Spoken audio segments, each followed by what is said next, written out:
Okay, what do you guys think was the hardest or most unclear learning objective from the lab out of the given ones? I'm gonna have to say making the tables and coordinating all the points. Yeah, honestly, it's like just a lot of like tedious work. Yeah. Just having to like write it down and then remember the y formula. I think it'd be easier if we just write everything down. Like in terms of once we find the y, that's when we can write it down into the equation. Because just doing it through calculator, you could forget, and that's an easy error. Yeah. Yeah, there's a lot of margin for error when it comes to this because if you're doing everything manually, there's like so many different places you can slip up. You can make a sign wrong, you can write a number wrong, especially if you're using a calculator. Because there are certain calculators where like the sign you use really affects like the final answer that's given. So like there's a lot of margin for error when it comes to doing it manually like that. For sure. I agree. I also think like visualizing the lines is kind of hard. Yeah. Especially when you gotta like take a secant line and kind of like visualize how like the 2 points that we're like shifting around on versus like translates to like average velocity in some way. I think that's like pretty difficult. Yeah, even when we were doing the fourth question, it got to like so far apart that you had to realize that the graph was just like this. Yeah. And not like something like that. So Yeah, like if you don't recognize the graph, it's like you're gonna get it all wrong. Points. Yeah, that's another like really important thing because like you need to understand like how certain time functions work because all the like equations will resemble in one way or another like a parent function. Like for example, x squared minus 10 it will resemble x squared graph. It's just a transformation.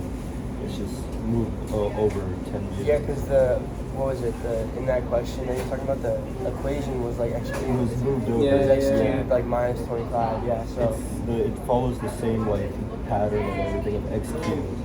It's just we kind of struggle with that until we like recognize that the graph moved. Yeah, because I think initially what we were doing is finding values of x cubed and all that. Or no, what really screwed us up was we were like, how do these values like make any sense? Because we weren't thinking of the graph.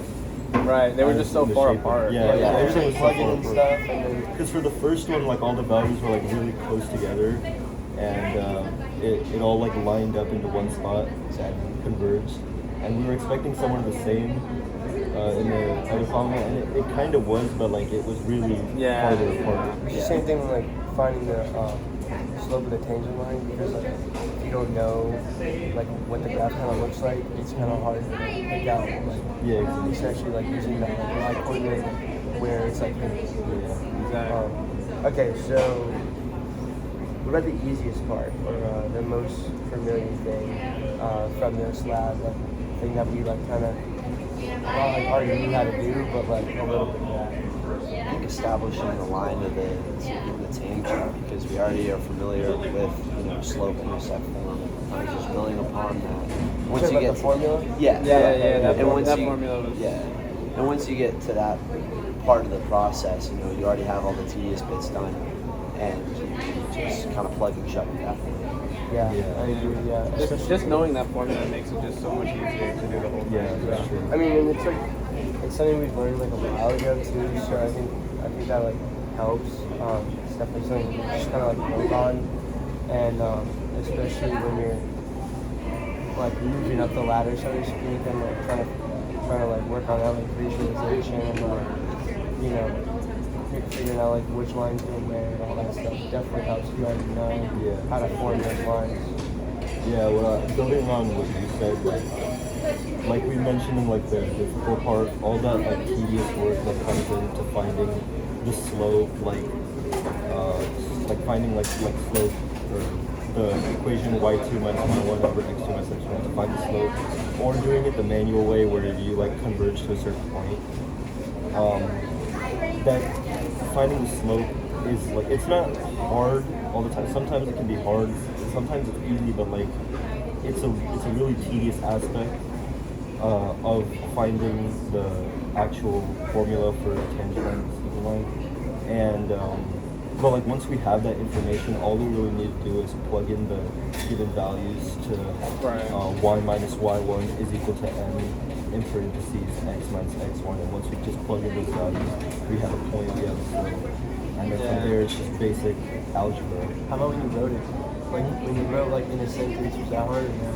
Oh yeah, no, I understand. Yeah, Because I had question like number 5. we had to point out that the what is it, velocity was like Yeah, average velocity. slope, or no, the average velocity was the slope of the secant line. Yeah, And then like how was like writing that out? Was that like hard or easy part? Yeah, no, the thing is like there's certain concepts in math that I think like we think about it like really quickly, subconsciously, and we're like, oh yeah, okay, it's just this. But like when we have to like really write out what we're Yeah. Like doing, condensing it into Yeah, like exactly. a single sentence. Exactly. Yeah. or not even that, like if you just have to like let's say like write a paragraph or like write a few sentences and Yeah. what exactly are you doing? Yeah, it's just Yeah. so natural, like in your brain. Exactly, yeah. Exactly. Yeah. Did anybody like was there previous methods that were like different than what you just did in the lab for anybody? Or did you have to like change some old habits doing this or not really? I think for that one question, because like it was like an equation within an equation. Right, Because right, if we right. wanted to find the points, we had to do an equation first, and then we had to use that in a different equation to then find a different value to put in another equation. And like that adds like a lot of layers to what you think is a simple concept. Yeah. Yeah. All right. Well, yeah. Well, I mean, got through it and solid work. Pretty good. So,